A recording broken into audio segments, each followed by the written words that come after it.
I've always felt different. I've always seen things, but when I tried to express them as a child, I was always told to ignore it. There were people that I didn't know that came to me and said, I have this message that I keep getting that I have to deliver to you. All of a sudden, out of the shadows, a homeless man just jumped right in front of me. And he said, I'm a soul just like you. I love it. I wanted to understand the universe and who and what we are and what are we doing here. We're all part of this amazing soul wave tapping into each other. This was a major life changer. You are a light. You have helped me a ton. Thank you. You've given me the courage to live more from my soul. Millions of people are awakening. So wake up with Michele Jude, the place to hear the best-selling authors and experts in the fields of cutting-edge self-help, personal growth, metaphysics, and spirituality. The soul path of awakening.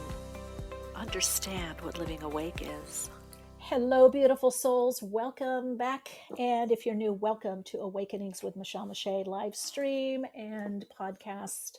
It's great to connect with all of you. Let me know how you're doing.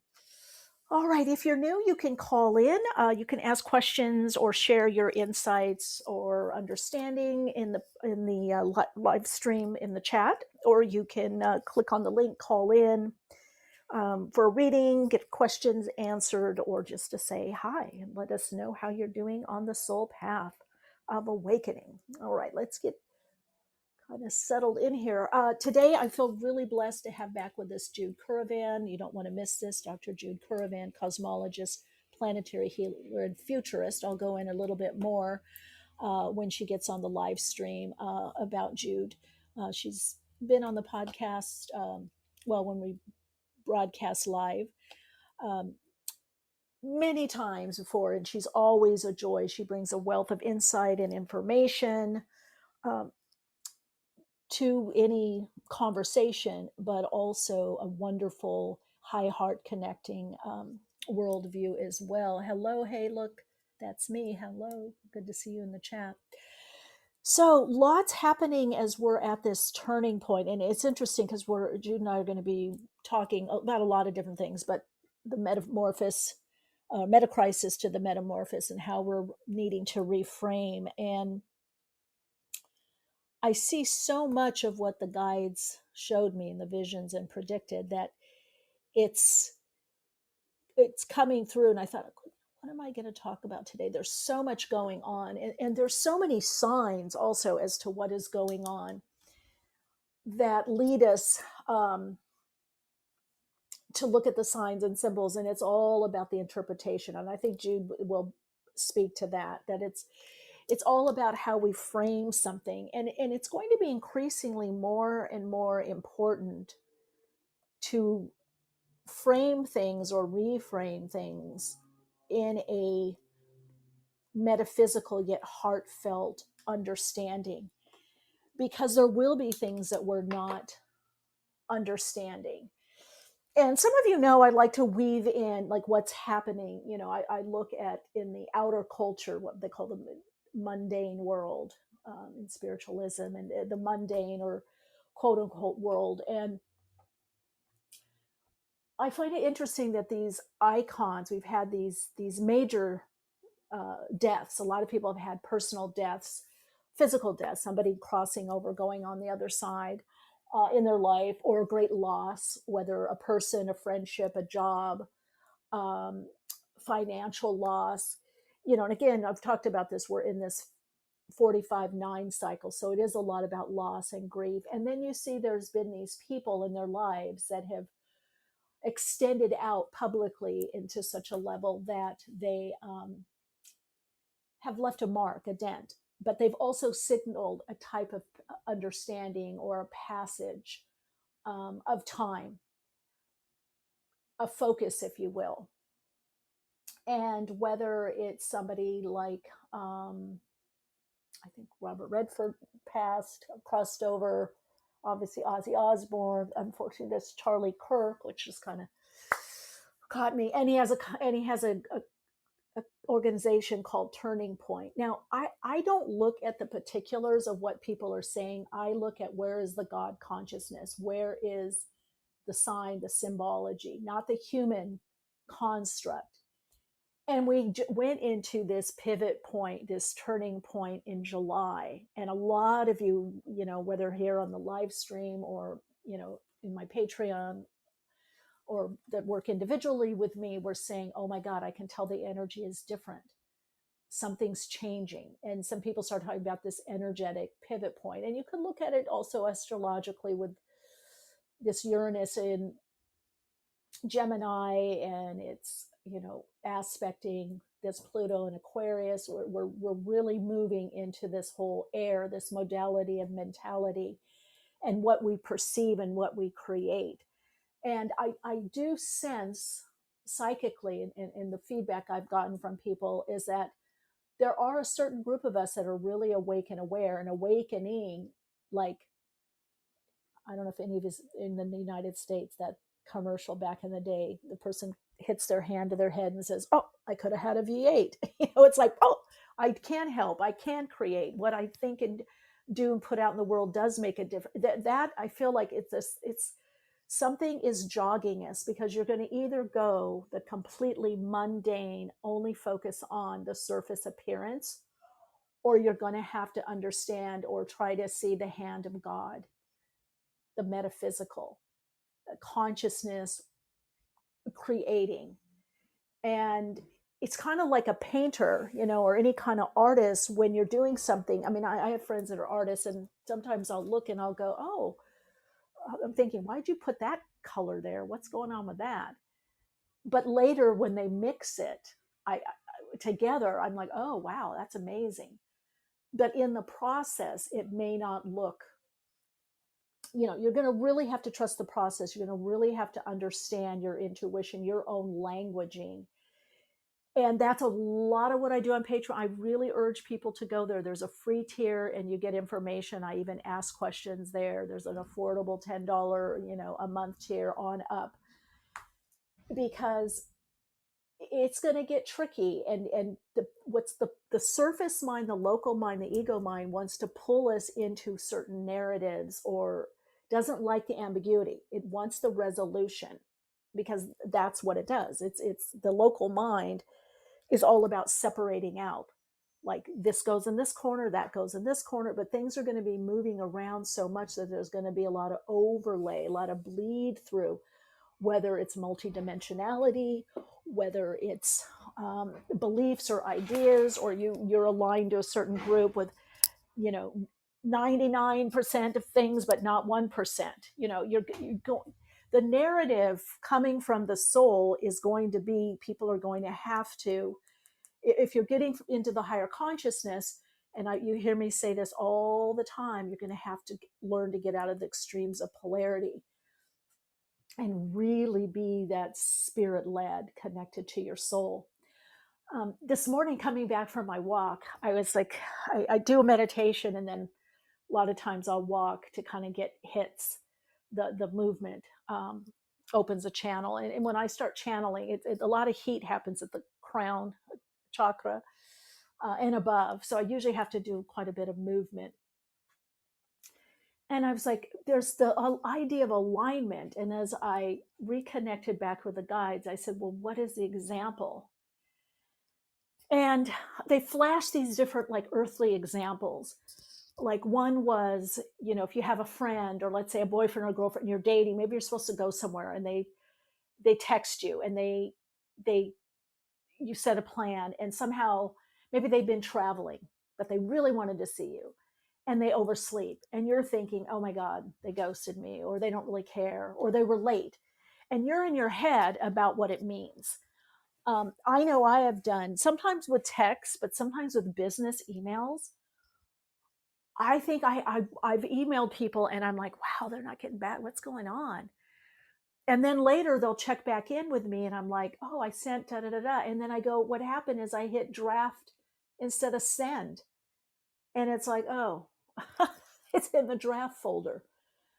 So you're going to have to start rechecking yourself as to what is the appearance and what is that triggering or bringing up in me.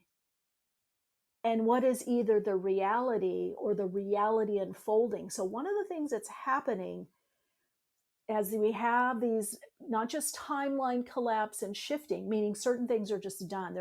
They're checked off, whether you think you finished it or not, or certain situations or experiences. You can very well be shifting yourself, your own vibrational frequency, and therefore your experience. So part of what's happening is, as we're shifting in frequency, and it comes a lot of times with a conscious awareness, you know that you're doing this, you're still to some degree finishing up what was in the old vibrational frequency, the manifestation or the outpicturing of that. So sometimes what you've drawn in or manifested is something years ago. And years ago, if we're looking at it in chronological time, you would have wanted that. You were hoping for that. But then you've shifted. So, and then sometimes we're like, oh, I got this again. Well, back then, whenever that chronological time frame was for you and mindset, that might have been great, or what you were accepting, or where you perceived you were at, or where you were at. So one of the things that happens at this time of this great turning point, and again, everything has a spiritual connotation, whether it's an organization's name or like awakening, but some people are saying spiritual awakening, some people are saying soul awakening, some people are saying business awakening, awakening in government, or they're getting a root. We're in the time of root awakening, where people are reaching out, striving to hold on to something or someone, a concept, a religion. Now that's going to work for a while, unless you're encoded with the new emerging consciousness that's being decoded already. And some of you may already be going through that. Let me know in the chat. Let me know if you're already going through this, or call in. You may be going, oh, I can't completely buy into A, B, C, or X, Y, Z. I'm more of a mixture. I'm more of a blending.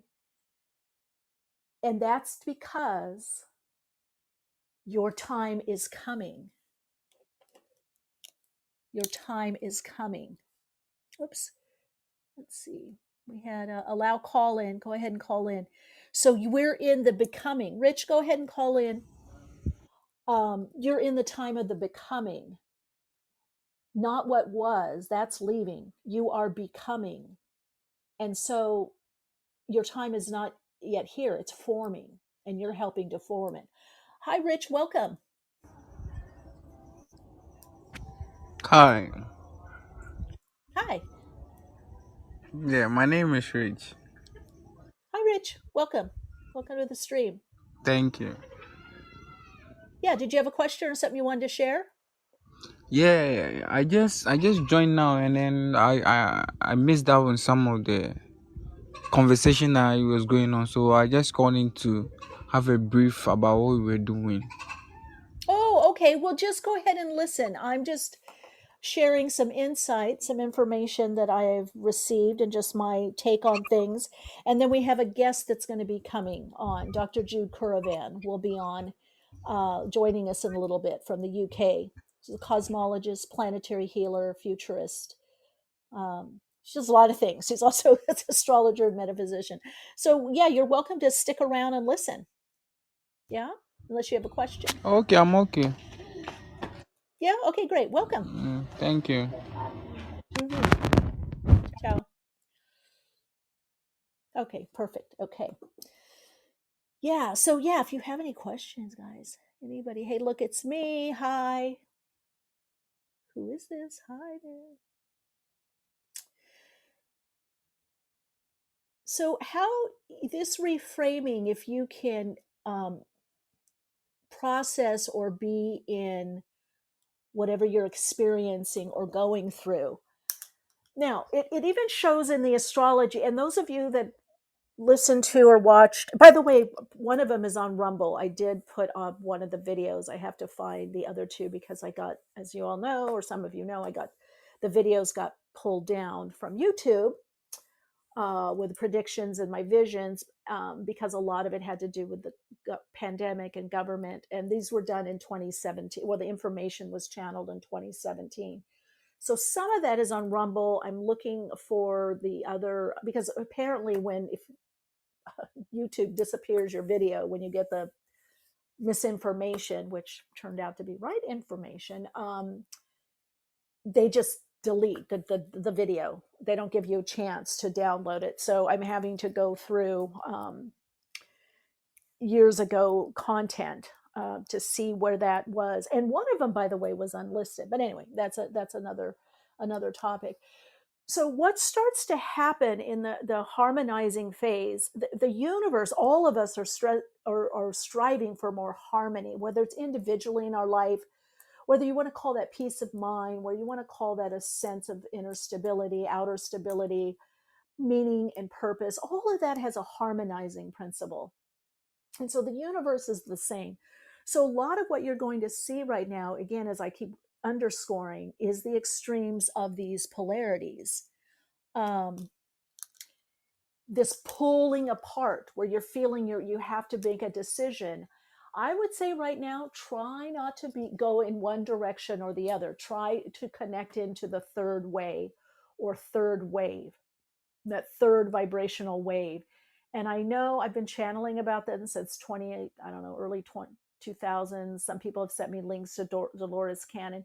Similar information, not the same. The third wave has nothing to do with age or generation, because it's of the soul, and the soul is timeless and infinite.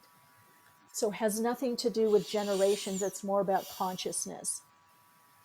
Oh, Sunray in the chat. I won't be able to call in, but curious to know your take on, and that of our guest, on 3i Atlas, the incoming celestial object.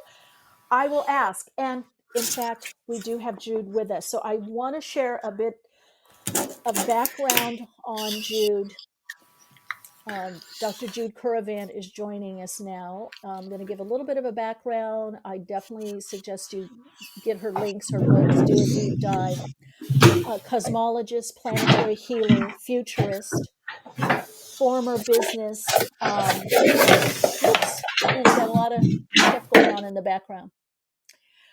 So anyway, Dr. Jude Currivan's with us, cosmologist, planetary healer, futurist, former businesswoman, and international award-winning author. Now, Jude does hold a master's degree in physics from Oxford. However, she's a very keen, also an insightful astrologer and metaphysician. So Jude really does blend higher consciousness concepts, understanding, and metaphysics with science. She's also the co-founder of WholeWorld-View. Her most recent book is The Story of Gaia, which looks like an amazing book to connect with. And she has a lot of other books that really help one really, I would say, connect into the whole unfolding of Earth and evolution in consciousness, or an expansion of cosmic consciousness. I'm just going to give a couple other book titles. The Cosmic Hologram, great book. Information, the Center of Creation, also the Eighth Chakra. Hope, another one. Cosmos, co-authored, and of course the most recent, The Story of Gaia, the Big Breath, and the Evolutionary Journey of Our Conscious Planet. Welcome, Jude. You are on air. Let's see, you think you're going to have to unmute. Hello, Latoya, welcome. Let's see, Jude. Let's see, it's to the right, Jude, if you can, or just call back in, I guess, if you can. Hi, Latoya. Let's see.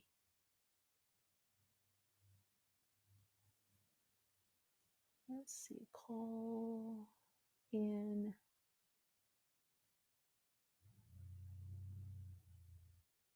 Okay. Jude, you might have to call back in if you can't. The unmute, you have to unmute yourself. Let's see.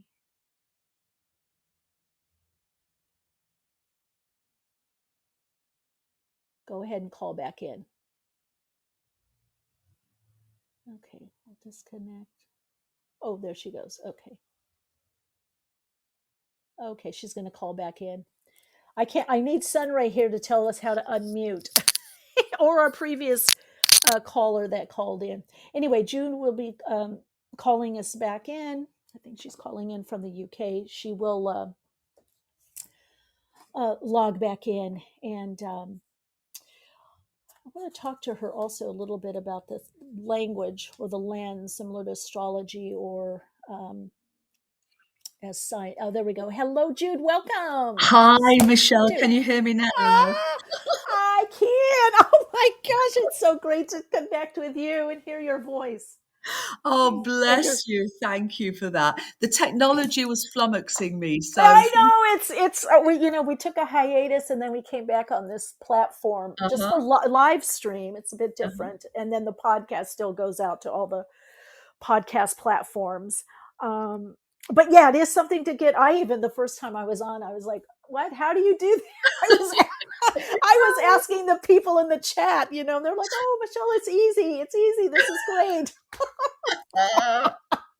Well, thank you for helping me out. Oh yes. Well, what I do, because I can never find that button, I just say hang up, call back in. It's just more simple. It's just simpler. Bless you. It works. It works. works. It's so perfect. Boy, by the way, in November, and I think I'll be back in April. I did facilitate some workshops in the UK last year. Hey, and yes, and I was in North Devon. Lovely. Oh my gosh, talk about sacred land. Oh my gosh. I know. And we live not that far away. I mean, I think I live near Avebury. So we went through there. Avebury, we went to Cornwall. Excellent. Some kind of one place, I can't remember where it was. I think King Arthur's part of his castle was on one side. Mm-hmm. But Jude, we were driving and I literally was feeling my legs like so grounded, like pulled into the ground. Yeah. And we were going to this sacred circle, the rock circle similar to Stonehenge and Avonbear. And my friend's like, "Oh, that's the ore." It was a mining town and I could feel it, the earth. It was so amazing. I mean, the land, I know you know this because of the work that you do and how alive. In fact, I reposted something that you were saying about the purposefulness of the universe, and the alive, that everything is, that's a big awakening, I think, for people, is connecting with the consciousness. But anyway, the last time it was extreme times. Here we are again, Jude, connecting in strange times. And the temperature has been turned up. The volume, the temperature, everything has turned up. But you're doing some amazing stuff. I want to dive deeper. I want to get your takes on some things. But I do also want to, because since we talked last time, seems like you've gotten into something else. I know you had the Hope Foundation, but now I'm seeing also WholeWorld-View. What is that? Well, WholeWorld-View, I co-founded back in 2017, but our aim is to serve the understanding, the experiencing, and the embodying of unitive consciousness. So since the last time we spoke, I've co-produced and written and narrated a short film called A Radical Guide to Reality. So there's that come forward. But Michelle, as you well know, there is so much unfolding. And what I'm finding now is I'm doing some writing, which we can talk about. But really the question now is if what, then what? Because, the evidence is there, absolutely there, that unity is our existential reality, and yet we're not behaving as that.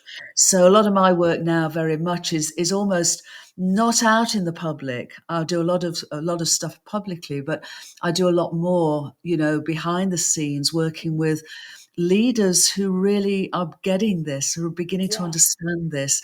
And so what difference can they make, whether it's in economics and finance or education or governance or justice or whatever it is. And I'm also now working more at the sort of the behind the scenes to bring forward media telling this new story, this new Yeah. ancient story, Yeah. Which it is the new story, the new narrative, I guess or bringing it forward.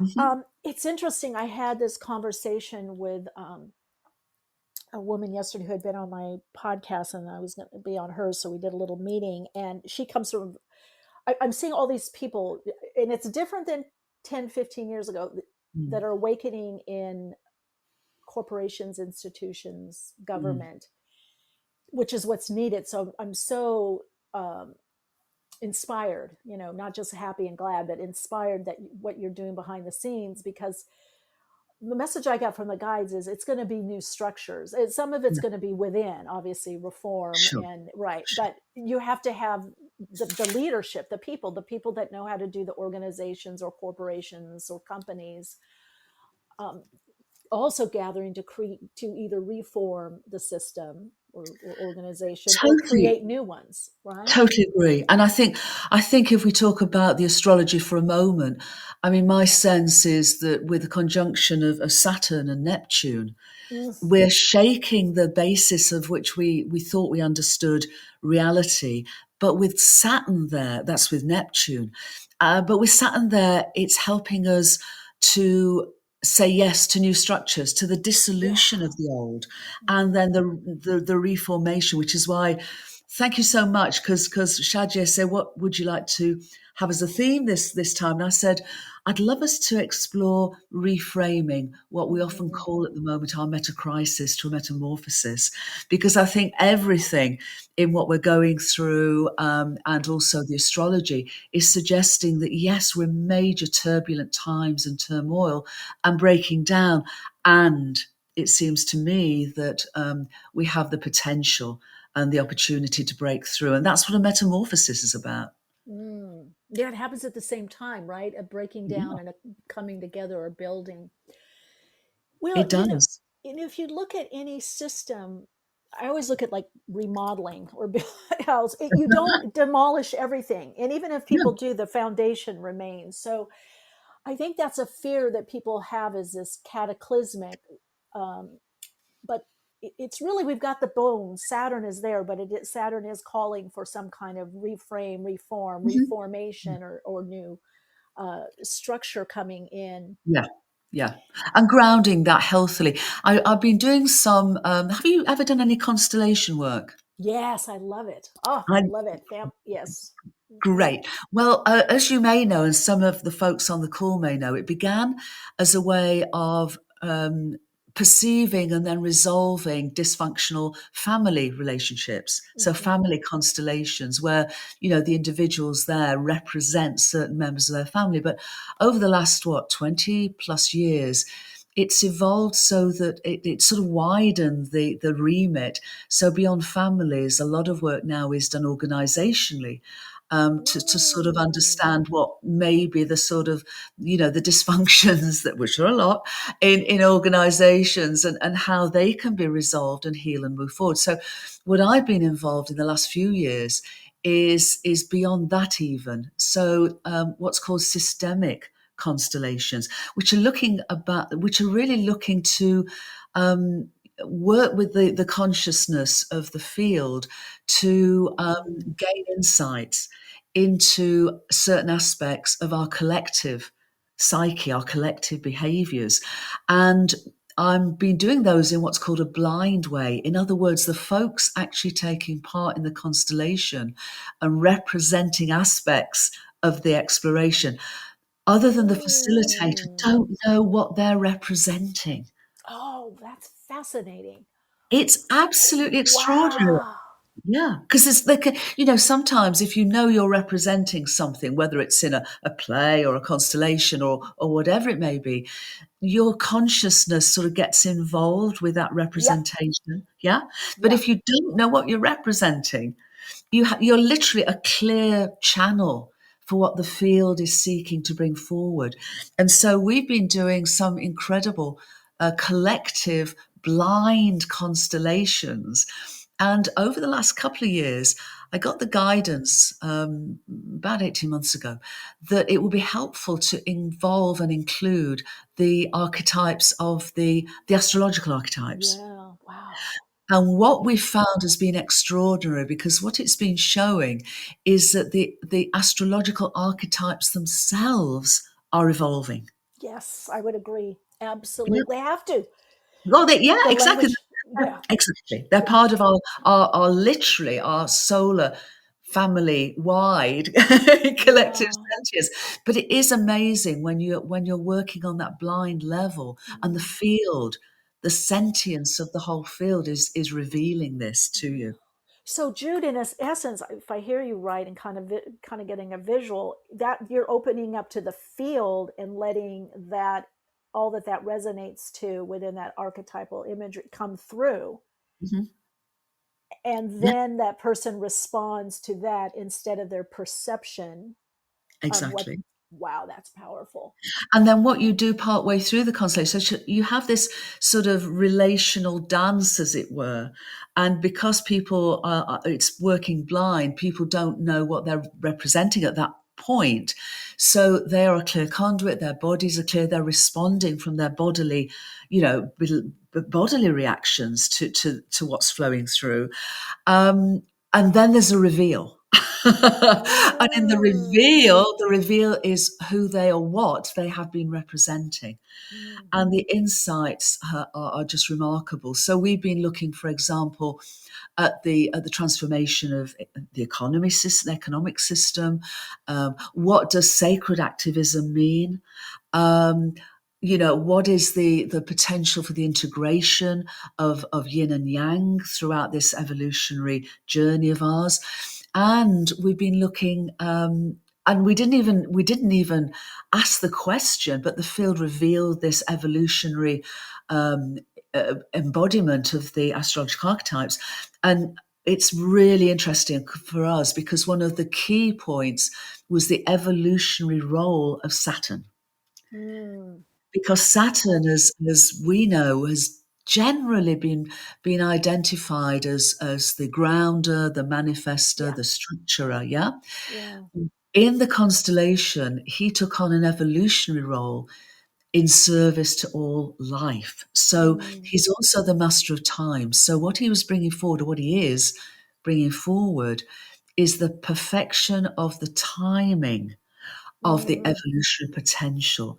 So when we look at, say, next February, and we look at the exact conjunction between Saturn and Neptune in Aries at 0 degrees Aries, this almost this new first breath moment of this next era, he's there serving the evolution, our evolution in its perfect timing. And so with Neptune alongside, there's this incredible, powerful conjunction of a new perception of the nature of reality, much more expanded, unitive, and how we can ground it healthily, beautifully in our lives.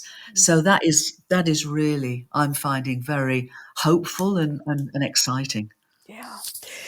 Yeah, I think living through a lot of these concepts, because if we go with use our previous mind, we have previous meaning. But to your point, when we're in that field of consciousness, that is, I look at it like it is a faucet, it's streaming. Absolutely. Right? So we don't know our role. No. So, right? And that's the whole thing. If you're really living, attuned, aligned to this frequency and you're not going to be coming from a role. No. And I'm almost feeling like this constellation that you're doing is bringing that awareness, or that part of the design in, right? That, as you know, for things, they come in thought form, creation, or from a vibration. But then to have that mark, or to anchor it, we need to do it, and then it's duplicated. So I'm wondering, with you working with those concepts of consciousness and how it manifests, and updating, in a way, you're like putting that Saturn, it's like the flag on the moon, you're putting the flag, you're anchoring it in, you're establishing a circuitry to the earth plane. Very, very much so. And I think there are a couple of thoughts just to respond to what you've been saying about the not knowing the role. I think two aspects of that. I saw a lovely quote by Deepak Chopra the other day saying, not knowing or unknowing, because we need to unlearn a lot of what, as you say, we've learned. But unknowing is not the end of understanding. It's the beginning of wisdom, which I thought was a beautiful quote. Yeah. And the other one is, I think we might have talked about this before, but instead of being a role model, to actually step into the authenticity of us being a soul model. And being a soul model means in these sort of constellations or in any aspects of our lives, we can be who we are without necessarily knowing, and certainly without putting on a role. We can be who we really are, and that in that way, it seems to me that we can serve what is flowing through us at this amazing time. It's interesting because that what you're sharing there is like this huge exhale that our constructs yet aren't used to that. No. Whether mental, emotional, material, physical. And so it's working with that out breath, the expansion. Yeah. You know, I a lot of people I work with, they're dealing with, they're like, oh, I have more space now. I have more space. What do I do? You know, it's like I have more, things are going well, but I have more space. And I'm like, you don't have to necessarily fill it. We don't know what's in the space, what's coming in the space. Yeah. So, but I'm wondering, that's that kind of collapse into timing, which Saturn, which interesting, you probably know that the higher level in soul-centered astrology, Capricorn, Saturn is used as the initiate, that everything's coming from that oneness, but you're presenting it or in service to the earth, like let me anchor this, let me bring this down for you, which that's to me so expanding concept instead of limitation, lack, Absolutely. And one of the most beautiful moments of the constellation that brought this through about 18 months ago is that without knowing that the representative was Saturn, and without knowing the representative was Gaia, Gaia was present at the center of the field. And at one point, Saturn, the representative, walked towards Gaia and just stood with his arms open, protecting Gaia. Neither of them knowing that they were Saturn embodying Saturn. Wow. They didn't know it. Oh, that's right. That's right. Oh, God. Yeah. And to do that, and then to the realization that Saturn's evolutionary role is the protection, the guidance of all, in service to all life, was just such a beautiful revelation.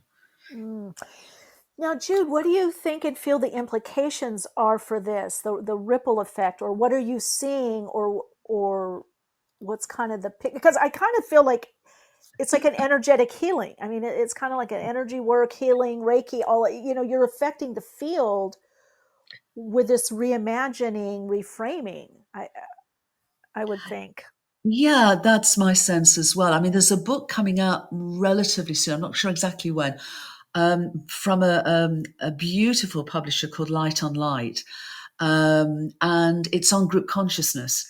And it's basically an anthology of different modalities in which, we can awaken to our own personal awareness. But the whole book is about what happens when we come together in groups of people. No, 2s, 3s, beyond. And I've just co-written an article, a short contribution article on collective blind constellations. And there are many other ways of doing this, but what I think it's showing us is the power of coming together. Yeah. The power of coming together in circle or in constellation, in whatever way, and becoming a coherent note in the sentience of the field, and then literally tuning in to what can flow through us, whether it's healing intention, whether it's guidance, whether it's service in a different way, whether it's insights and revelation. But, the ancients understood that when we come together, it's more than arithmetic. It is geometric. It is exponential. And my dear friend Lynn McTaggart has worked with this for many years in the intention experiment and the power of 8, but many others too. And so I think that just to really invite folks, to do that, to come together and not just in a way meditate on their own, but perhaps to invite like-minded, like-hearted friends and community to do that, whether it's even a few people or a growing circle of people, because the power of that is so much more than 1 + 1 = 2. It's exponential. Yeah, it really does expand and amplify. You're right, and in these multidimensional or geometric ways, we just don't know that ripple. It can't necessarily be quantified. It finds, where does the amplification or expansion need to be. That's one thing I like. It's not linear. It's like the healing. It's almost like you're tapping into that infinite creative intelligence, or the all right. You're getting in there, like, and what is most needed. Yeah. And becoming. Absolutely. And my experience, and this is just my own personal perspective on this, is that if I am working in this way, and it's slightly different if it's a constellation, but if I'm sitting in circle, it's very much about opening myself so that I am a clear channel for love. So I don't tend to be intentional other than be as clear a channel as I can be for unconditional love, because I'm very aware after many decades of this work that the universe, spirit, knows far more than I do. Yeah. So rather don't quantify it. And I think, exactly. Lynn McTaggart talked about that, but I think also, Larry Dossey, and he did it about the unspecified. And I agree. I'm 1000% with you. I learned a long time ago. Let's just see what needs to come through, and I mean, not give my little let me do this, and let me be a channel of good, and let me be a channel of light and and then let me just open up. I do have a question for you now. We had a question in the chat. I'll get to that as well. Well, actually, two kind of burning questions. But let's see. The first one was, I'm having doing this a long time. So all of a sudden now and I don't know, maybe it's the earthy part of me, the shamanic trained part. I don't know. I'm having an issue with this new earth and earth evolved, because I feel earth has already, like a lovely mother, been like holding us and watching us, and is so evolved. I don't know this term. I've been saying the new paradigm, new emerging consciousness, but that's from way back when, and it seems a little, I don't know, tight somehow. But what is it, Jude? What would we say we're co-creating here? And maybe it's just my button. I just don't like the implication that Earth is not fully present and evolved already. I think it's us as reflecting consciousness. I don't know, but maybe it's my issue. I don't know. I think it's a very, very fair point.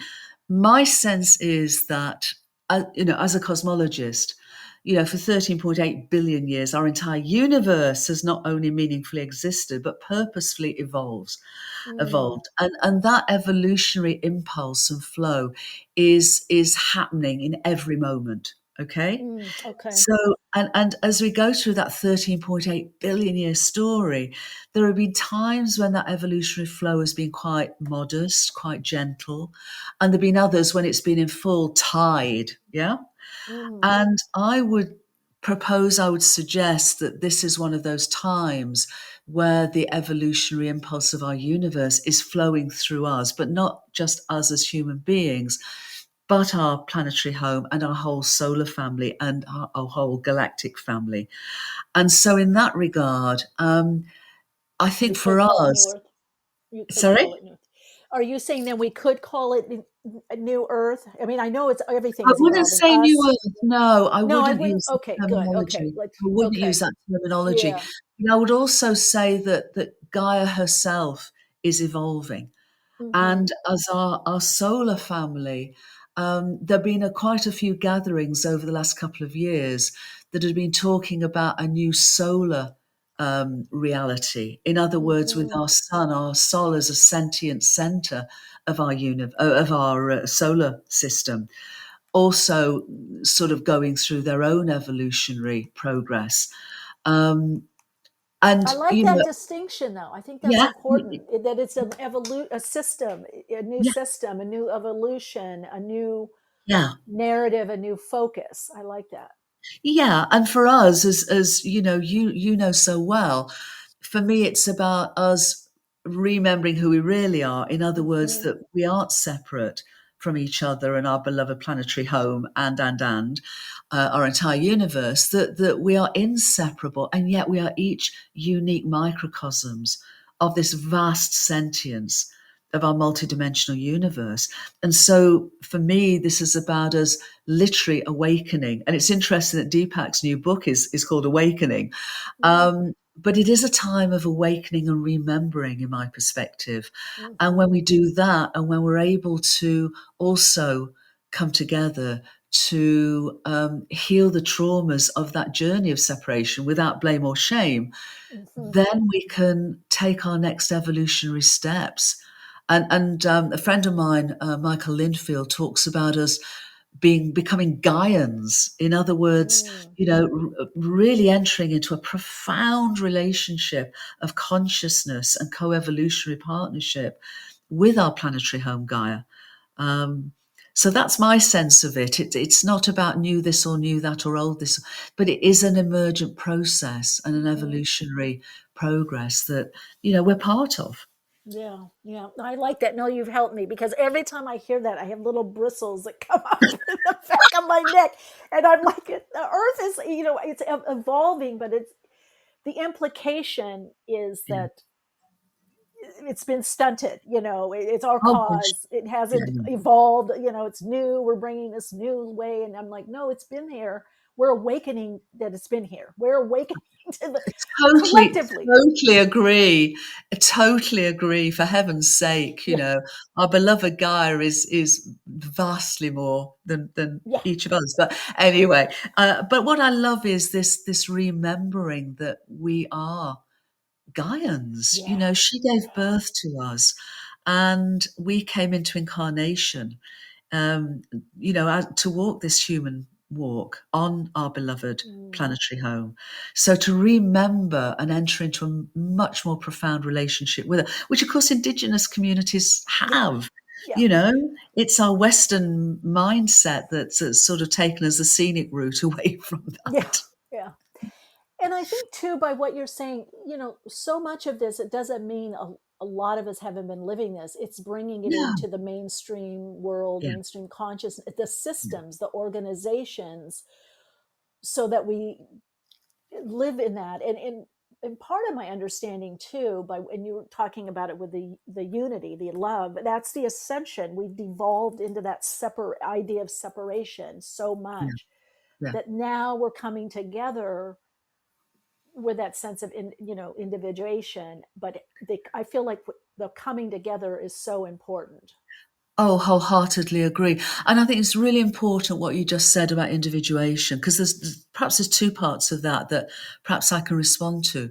The Mm, first is that obviously, the scientific revolution or inquiry, the scientific inquiry that began in the early 1600s was an interesting time because it came at the end of a period where the church authorities had really closed down any investigation into the natural world.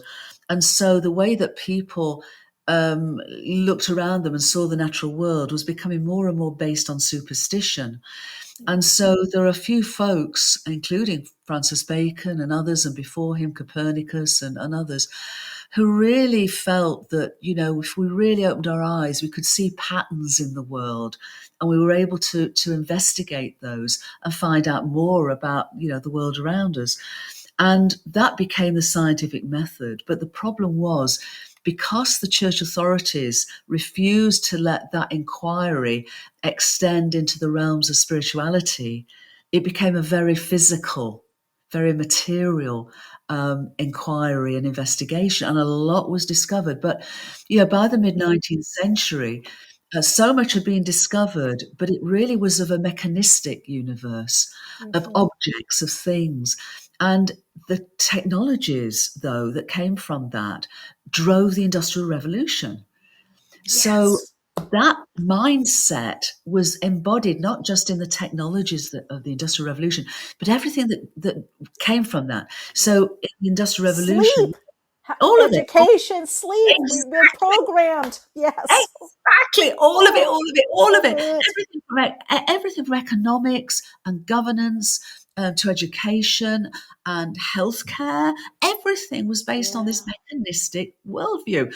And despite, 150 years more of it now being completely turned upon its head, nonetheless, all our structures, all our hierarchies, and the ways we've approached our planetary home of with extraction and exploitation and all of it, all drove from there. So it seems to me, though, that now because we have the evidence and it's being turned on its head, and we are awakening to unity being our existential reality. Nonetheless, your point about individuation, I think, is really key, because that journey also brought us to the perspective that each of us is unique. Mm-hmm. Each of us does, it personally is different from everyone else. And yet now we're also awakening to this reality that we are inseparable from each other. So it's like a both and. We undertake this journey to now, and now we have the evidence. And secondly, we are literally awakening, as you said. Awakening to the soul. It's almost like pulling a curtain, or surreal, if you're a surrealist painting, that you pull back the canvas and you see, wow, there was so much more there. This is why, just talking with you just excites me, and with what you're doing, because it's what I was shown by 2050, we're living is so differently. And yes, we have bleak times, the censoring, civil war, blah, blah, blah, all those things that are going to happen. But the coming together, and when I hear you talk about what you're doing, and the people that are awakening, going, oh, all these spontaneous corporate people wake, oh, now I'm going to take what I learned in corporate America and finance, and I'm building this, and I'm doing this, and I'm training these leaders. I'm just like, oh my God, it's happening. Yeah, it is.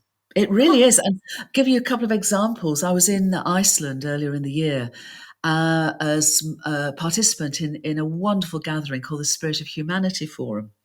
And alongside the Spirit of Humanity Forum was also a gathering on the Wellbeing Economic Alliance and the governance around that, because there are a number of countries around the world, including some of the Nordic countries, Scotland, Wales, New Zealand and others, whose governments have sort of said, we will bring forward decisions, policies to enable our economies to serve the well-being of our people and our land. So those guys were meeting at the same time, and there was a crossover. And so there was a decision to have a joint session of the Spirit of Humanity. I know. Wow. So there's an amazing place called the Harper Conference Centre in Reykjavik in Iceland. So there are about 450, 500 folks there from both forums. And the president of Iceland had been approached to come and speak to the whole gathering on the basis of two conversations. One was going to be with someone from the Wellbeing Economic Alliance, an amazing woman called Sandrine Dixon, who is the ambassador for a long-term and very influential group called the Club of Rome on the well-being economy. And Sandrine and the president, who is a woman, Hatla, Thomas Dottir, had this great conversation about the well-being of people and planet. And then the other conversation was with myself and Hatla, the president. And we talked about love. And We talked about love, and we talked about how Hatler wants Iceland to be a beacon of light in the world, founded Those on, words, those words. Wow. yeah, exactly. Exactly. And so, she is the president, but there's a whole group of folks in Iceland and beyond who are really now taking this forward. How do you bring a unitive perspective through governance, education, well-being, all of that, economics? And so this is starting, at a country level. But her influence is such that, it can be, a whole coalition across the Nordic countries. And there's very much they're involving their indigenous communities. Oh, now are And they listening? So are they getting that yeah, perspective, that wisdom in as well? yeah, they are. And they're getting in the more than human wisdom as Mm. well. There's a wonderful tradition in Iceland of the fairy folk, the huldufolk, the hidden Mm. folk, very much part of the culture. And so, there is this welcoming. There's this whole sort of on every level, this welcoming into the potential and possibility of a nation founded on love. Mm. And so Now, that's just one, but it just shows you, yeah, Michelle, there's so what's much more I could share beyond that. But, these things are really starting Mhm. to activate and open. Well, and one of the things I feel like this, as we kind of took a hiatus and came back, I thought you were kind of redoing design. I said, look, this has to be about conversation, joining the conversation and keeping the conversation going. And, whether it's experts and leaders like you, people that all levels coming together. Yeah. And I really want to hold that space, be a part of that, but just hold that space. But for whatever, that's the last message. I'm not going to feed too much into it because I don't want to get in my ego on this. But I have a couple. I'm going to let's see, make a note on one because I want to see is what you're talking about love. I want to know in what context, and also are these conversations that are going into then? I know I said coalitions, but initiatives and making changes, policy changes at Yeah. any level. What is happening on that line? Okay. Well, a few things to sort of just add in, I think. Part of my work, obviously, as a cosmologist and evolutionary biologist and systems worker, is the unitive nature of reality and the evidence for that, which we've explored before. Mm. And one of the deep realizations is not just that our universe meaningfully exists and purposely evolves as a unitive entity, a living universe, but I would also propose that it's a loving universe, insofar that at every scale, its wholeness is expressed through interdependent relationships that have Okay. been there and have been evolving in complexity for this nearly 14 billion years. But if we take as a definition of love, right relationship, Okay. reciprocity, mutual well-being, yeah, Okay. So there's a bit of a reframe, and I love the right relationship because that's very it esoteric and is. metaphysical. So there's a reframe there in love, or you're Yeah. including kind of a stabilizing foundational energy, so it's not just emotional connection or It's romantic. beyond emotional, Yeah. but I would also say that universal benevolence Hmm. is expressed through us, through our emotions, through our feelings. Yes. Yeah. So what I'm working with colleagues is also beyond, taking that further is the science of unitive love or soul, SOUL. So what Mm. we're starting to do is reach out with a whole raft of researchers and organizations for whom this is their passion, literally their Mm. passion, is to show how love is. It's wonderful as emotion, but it's much more foundational in its relating us as microcosmic co-creators to our entire universe. It's the way our universe, in that sense, is its benevolence is reflected through us. So that's one aspect. Another thing that's coming forward is that King Charles, who has been an environmentalist since he was 21 years old, and obviously now is the king, recently hosted the first, what was called the Harmony Summit at Highgrove, his country home. And he invited many Indigenous leaders to that, because his whole ethos is that of harmony. That this is part of, if you like, unitive evidence and unitive science, that everything in right relationship and benevolent reciprocity, those patterns are harmonious. Yes, and They're healing, resonant. They are life coherent. enhance. Yeah, hope. Yeah. So in So essence, by he wants. having these policies that, Yeah. excuse me one sec, Jude, I just want to know. So it's reframing that love, that Yes. it's expanding what that is, and so it sounds like that is either cornerstone or whatever is Mhm. being spoken about, or initiative or policy Yeah. has that as part of the framework, or yeah, Absolutely. okay, okay, Absolutely. So that's another aspect. Another aspect is work I'm doing with the United Nations and others. And it's a sense that there's a conversation going on about how, in these turbulent times, in these in-between yeah, times, yeah, can we be good ancestors for future generations? yeah. Boy, And of that's course, powerful. because Indigenous communities, young people, in my experience, are brought up from very young age, not just to honor their living community, but to honor their ancestors, but also honor future generations. Yeah. So this understanding of how do you behave to be a good ancestor Mm. for the future generations. So, I'm working with folks in that reframing as well. And then, of course, the other reframing is this reframing from a metacrisis to a metamorphosis, on which all of these changes, all of these Yeah. transformation potential is playing out. Yeah.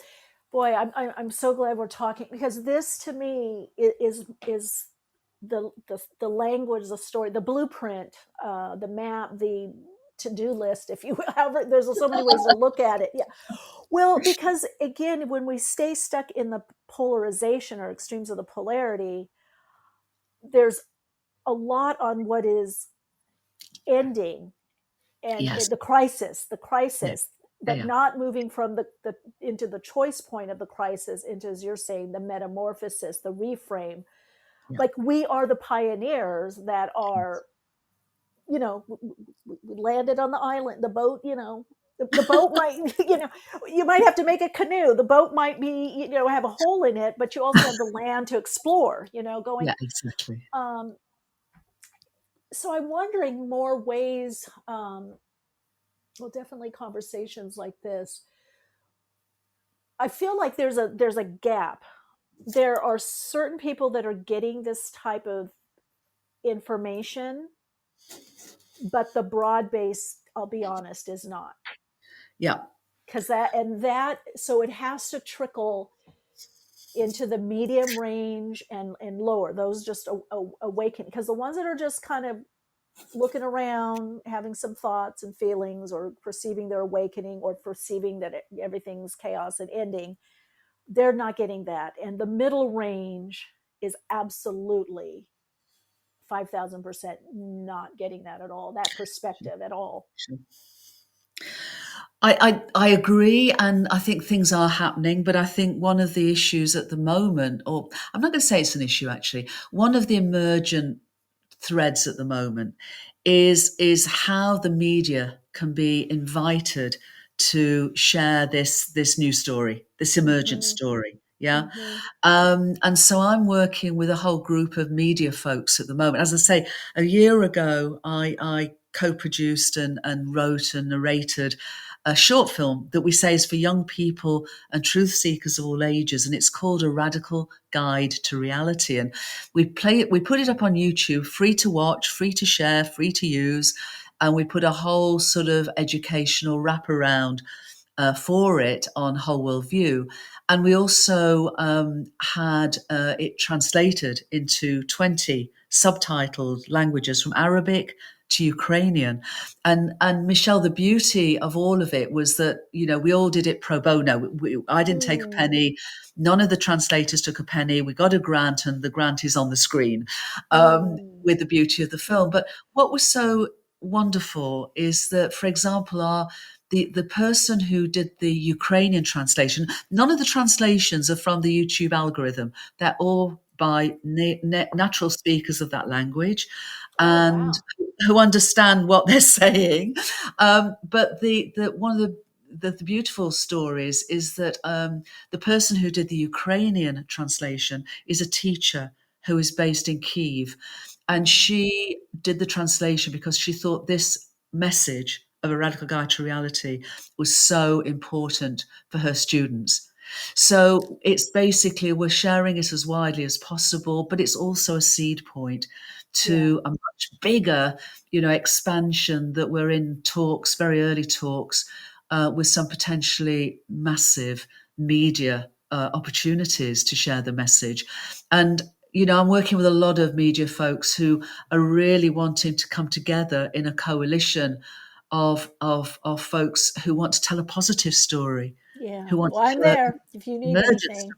Yeah. Oh, bless you. We'll be calling on you. Yeah, we will be calling on you for sure. Because that, I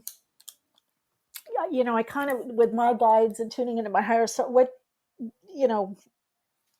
I'm more the bridger builder and, inspire, like, and I've always said when people are asking questions, well, I said, you have to decide what, and it'll be natural to you. Are you building, bridging, inspiring, creating, or breaking down? No judgment of either, but you will know that soul call. Yeah. And I'm definitely for the new systems of thought, the reframing, because I can also feel it and see it. And then when I talk to someone like you, it's happening. It's getting it more widespread. And I think, Jude, correct me if I'm wrong, in some way, I go back to when you were doing all that work with Hope and you came out with that book. Yeah.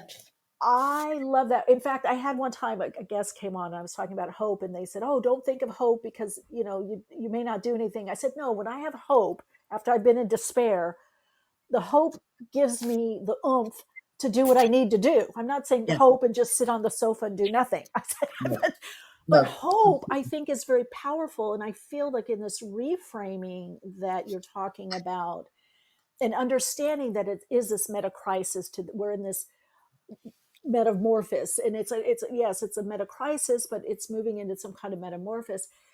It does give hope and inspiration that I too can do something, or I can gather with others and also do something. I think there's a message of hope intrinsic in this as well.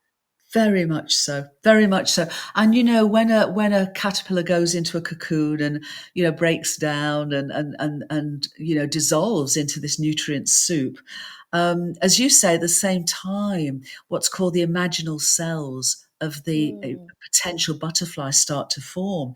And it's a beautifully evolutionary and natural process. And, I feel that we are the imaginal cells of the emergent butterfly of humanity. But what's lovely is that, as that process continues, your point's absolutely key, because the imaginal cells find each other. And together they form imaginal clusters.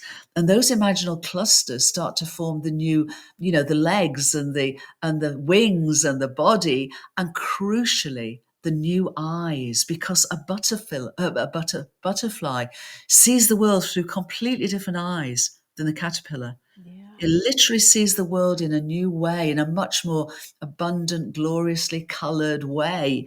And so that, for me, is the process, that we are imaginal cells. And every time that anyone sort of begins to awaken to this activation, again, it's a natural process of going, oh, I'd love to link up with someone else, or I'd love to, come together. And, at whatever level, that is the key. Because when we do come together, we can link up and lift up together. We can literally light up together. And I do feel that is what's happening now. Yeah.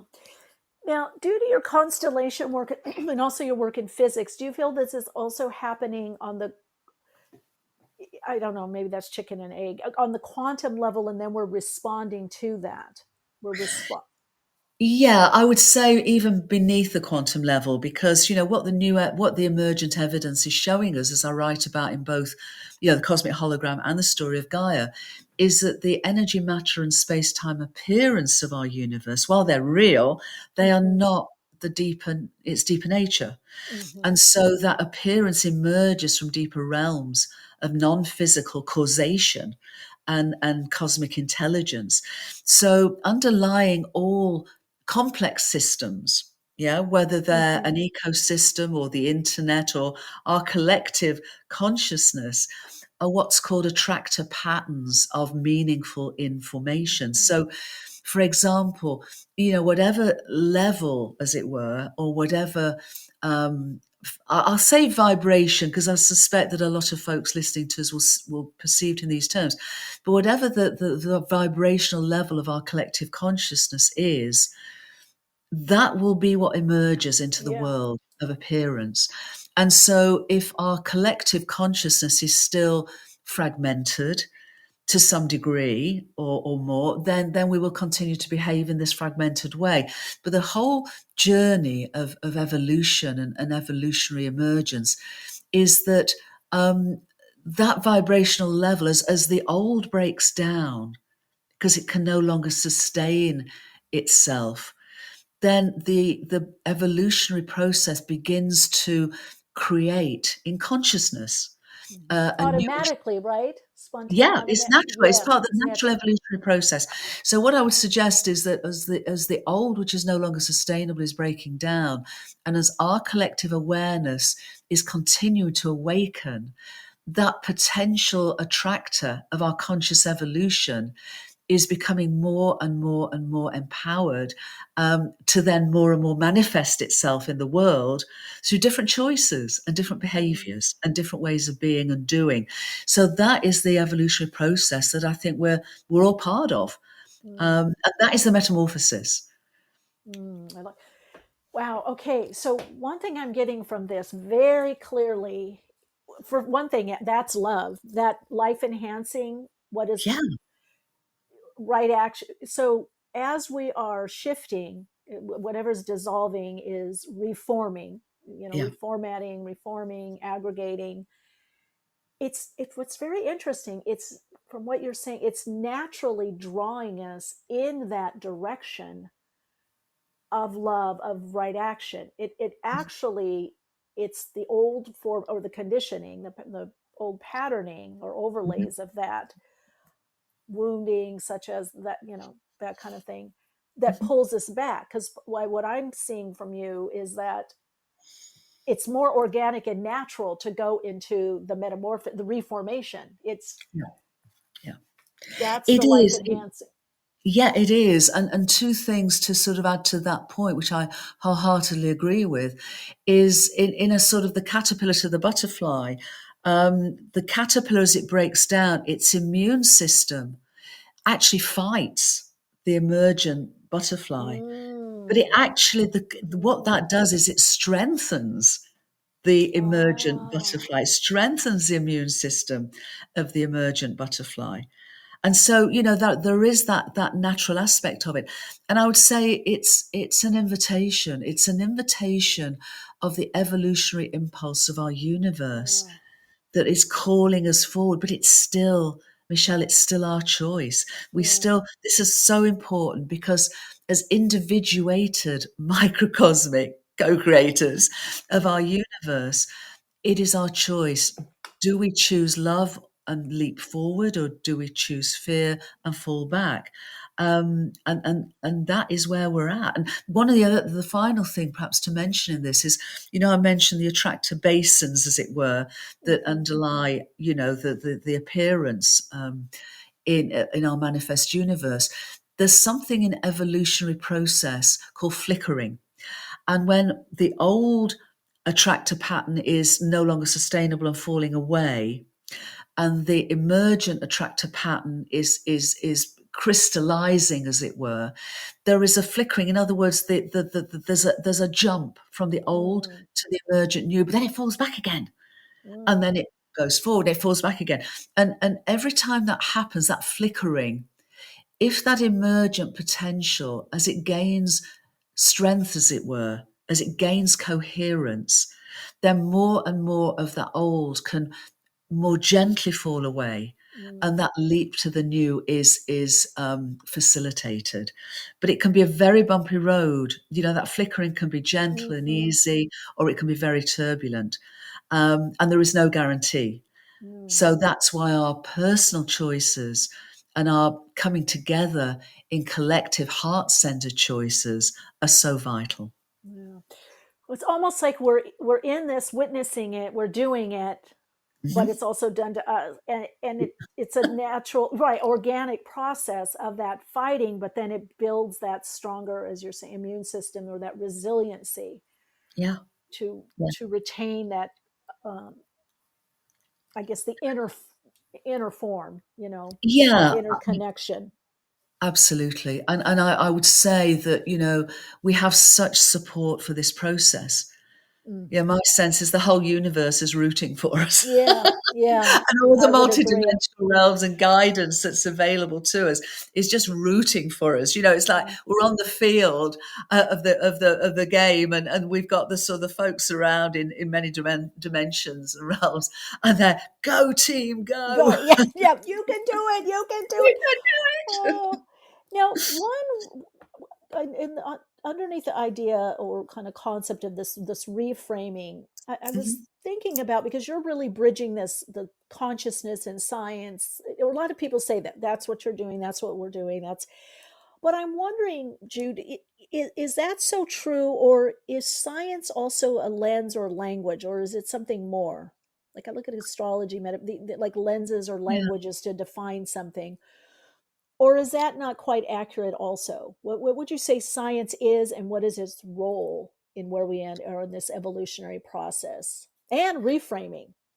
Yeah. Well, my sense is that science is really, as it was originally intended, to be a methodology of investigation. And empirical, in other words, that it was able, you know, scientific experiments able to be replicated, it's able to be peer reviewed, it's able to be investigated, and you know, it can gain credence from that, you know, the commonality of being able to be replicated. And as an explanation or a description of this realm of reality. And what we're finding now is that this realm of reality that science has investigated for a long time is not merely, but is the appearance of deeper causation. Interestingly enough, and there are many ways that that's showing up, and many ways of characteristics and patterns and relationships throughout the whole of our universe. But it's still accessible to scientific methodology if scientific methodology can itself expand. Yeah. So and so that's what we're finding. We're still able to investigate, and what we're realizing is that, you know, science is now converging with universal wisdom teachings, spiritually based teachings, indigenous traditions, all of which say that the appearance of our universe emerges from deeper non-physical realms. Science is coming to the same perspective, and it's still able to help expand our understanding, even though those realms are non-physical. You know, back in the day, back in, you know, the 19th century, folks thought that electricity and magnetism were completely separate. And yet, when we dug deeper, we realized that they were conjoined as electromagnetism. Yeah. When Einstein had this incredible insight that, you know, time is relative to an observer and space is relative to an observer, he didn't stop there. He went beyond that and realized that we had to combine space and time into space-time for us to understand our universe, to realize that, if an observer is able to describe, 3 dimensions of space and 1 of time, so 4-dimensional space-time, that observer and any other observer observing the same event, regardless, would come up with the same result. But each time we've had to include and transcend. The key now is that we're including and transcending the nature of consciousness and realizing that mind and consciousness aren't something we have, but what we and the whole world are. Yeah, Exactly. I like that. And, We are. And in a yeah. way, it's transcending that observer, Yeah. right? Kind of that Yeah. undiluted consciousness, but then you have to bring it back into observe and to understand. So if I'm hearing you right, in a way, it's a methodology, it's a tool, not so much a language, but more of a tool to interpret, perhaps. Yeah, and I would say its language as such has been seen as being mathematics, but what we realize now is that the language of our universe's reality, it has an alphabet of only 2 letters, ones and zeros, because what we're realizing that this underlying causation and all the patterns that it then comes into, appearance and manifestation comes from digitized and meaningful information. So digitized information is just ones and zeros. And like our communications technologies, we can have these long, series of ones and zeros that describe you, that describe me. And so what we're finding is that our entire universe and its appearance is made up of this meaningful information, which is essentially universal consciousness with a universal alphabet of just 2 letters. But from those 2 letters are formed atoms and molecules and stars and planets and plants and people. So it's almost like you get that the ultimate is that meaningful purposefulness, and Yes. then what's the language or how it expresses or defined. Yeah. There's different, avenues for that, or perceptions, for that. Very much so. Very much so. And science can do a lot, and it can't do everything. And this is why, our emotions, our thoughts, our cultures, our relationships, are so profound and fundamental, because, science does its job, but then, there's so much more to us and our universe that, would I go to science if I wanted to explain how I feel about a poem or a song or music, or how I feel about a friend, or how I, come awake when the sun rises in the morning just with joy at that appearance? Science is great, but let's not over push what it's helpful for. Yeah. Part of what I hear you saying, I'm getting like this holographic, holistic approach. It's kind of both. It's where does this all fit in? Again, that cohesiveness, the coherence, the resonance, the love, the unity, the unification. That it's just like it's not going to be one person, one way, one group, one religion. It's how do we unify this? And it sounds like the part of the meaning and purpose is in the unification, that it will fit together somehow. We may not know exactly how intellectually, but it will come together, harmonize. It does, because our universe is essentially unitive, and yet the beauty of it is it's expressed a radical diversity. But deeper than that is the appreciation and the realization that everything in the universe has intrinsic meaning and evolutionary purpose, and that we all belong. We all belong.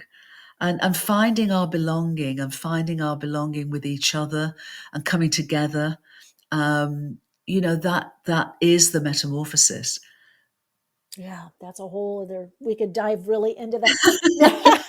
Now, I did have I did have a question in the chat, which I don't know too much about this 3-eye atlas. Do you know any Yeah, yeah. what is Yeah, it's a directing? So, body. It's a body that is traveling very fast through our solar okay, system, and we're not sure what it is. It okay. certainly seems to be very anomalous. It seems to have a sort of an elemental signature that, you know, some folks are suggesting is not natural. Mm, Um, and so there is a lot of intrigue about trying to track it. mm, It's coming through the inner solar system, but it's not on track for us, and it is moving very, very fast. So, you know, all the signs are that it comes from beyond our solar system. mm, Some of the evidence is certainly suggesting that it could be some form of extraterrestrial probe. My jury is still out. mm. And that's not because I would have any problem if it was an extraterrestrial probe, but I don't think we have enough evidence. But there's certainly anomalies that suggest it's looking very strange. Yeah. I'm just wondering if we're going to be seeing more, experiencing more, whatever that means,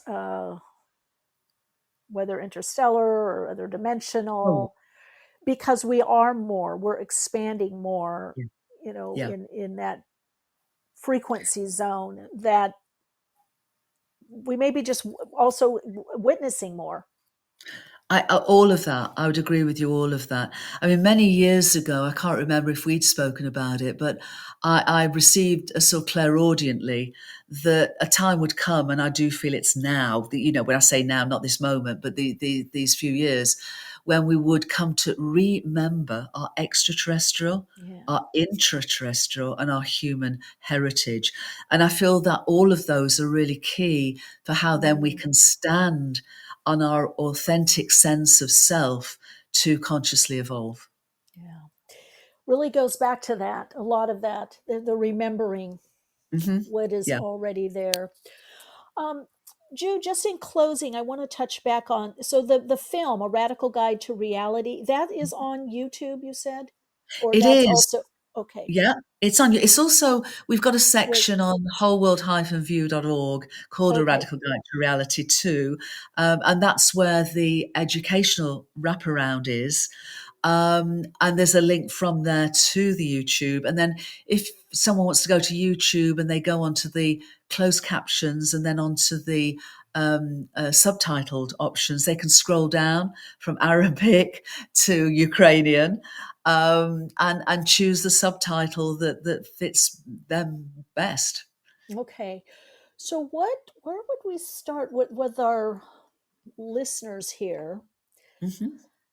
to connect in with what you're doing and what might be most supportive, that really kind of underscores this reframing, this moving from metacrisis to metamorphosis?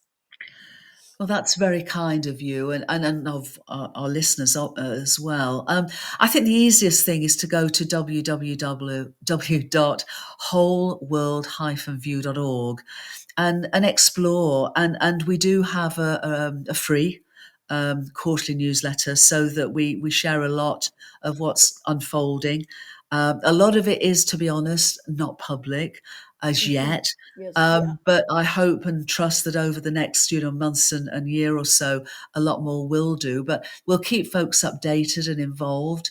Um, and the whole invitation is not just to understand unitive awareness, but to experience it and embody it. So we put a lot of links. There's a lot of free resources on there. And there's always the encouragement to act local, feel global, and think Mm. cosmic. I love that. Think cosmic. Yeah. Well, I think people just listening, like just to start to integrate some of this reframe. I think that's, I think that's I'm key. getting with you. Yeah, the big takeaway is that we can't just look at appearances or from a No. binary point of view or past or wound. How do we get that more of the cosmological point of view, the view that brings in more unification, um, Yeah. more harmonization, and to your point, that's love. How do we really, I reframe it has to be in the reframing of that love. I think is so critical to what you're sharing, that when we come from that place of what you said, right action, what's more Yeah, harmonizing, yeah, yeah. um, maybe that's our new guide point, the compass, like I, as I we travel, right? I agree. I agree. We're at the moment we're getting ready to put a section on the science of unitive love on the website. It's not there yet. It'll hopefully be there within a few weeks. And what we're going to do is share a lot more resources about that. And we'll be doing is connecting with folks who offer themselves, teachings and courses and all of this that are founded on love. Yeah. Well, keep me in mind, or I'm going to put a little note, because as you get this, I would love to share some of these concepts, in shorter format, like the description of love that you gave, that reframe.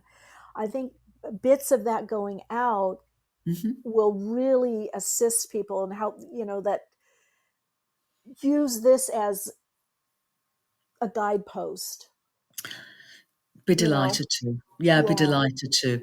And, I so love what you do and all that you bring forward and share with everyone in your community. So we'll be sure to keep in close touch, Michele. And wow, what a time we're in. Oh no, I know. And if I know you're really busy, but next time, little note, when I go to the UK, I'll put out, if maybe we can have a cuppa if you're around.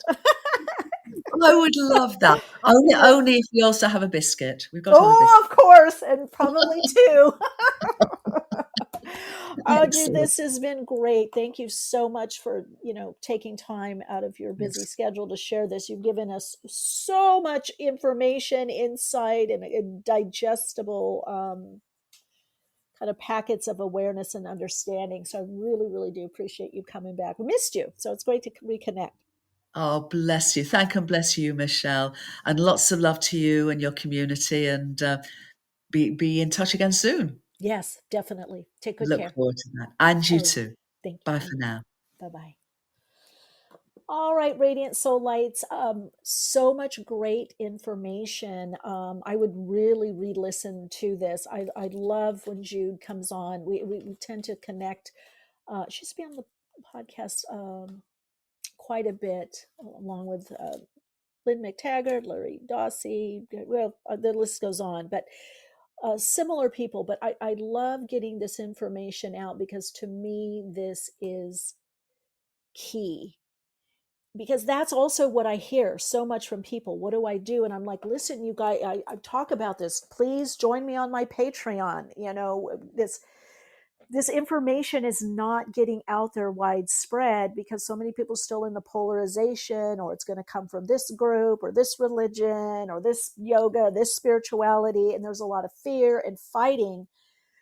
And that's going to continue. I think what Jude was saying was so poignant and really a good lens to look at this, is that cathartic phase of that caterpillar in that soup. But the imaginal cells that we are reflecting consciousness on the earth plane within the universe. It's happening to us, through us, as us, but we're reflecting on it and able to make conscious choice and decision.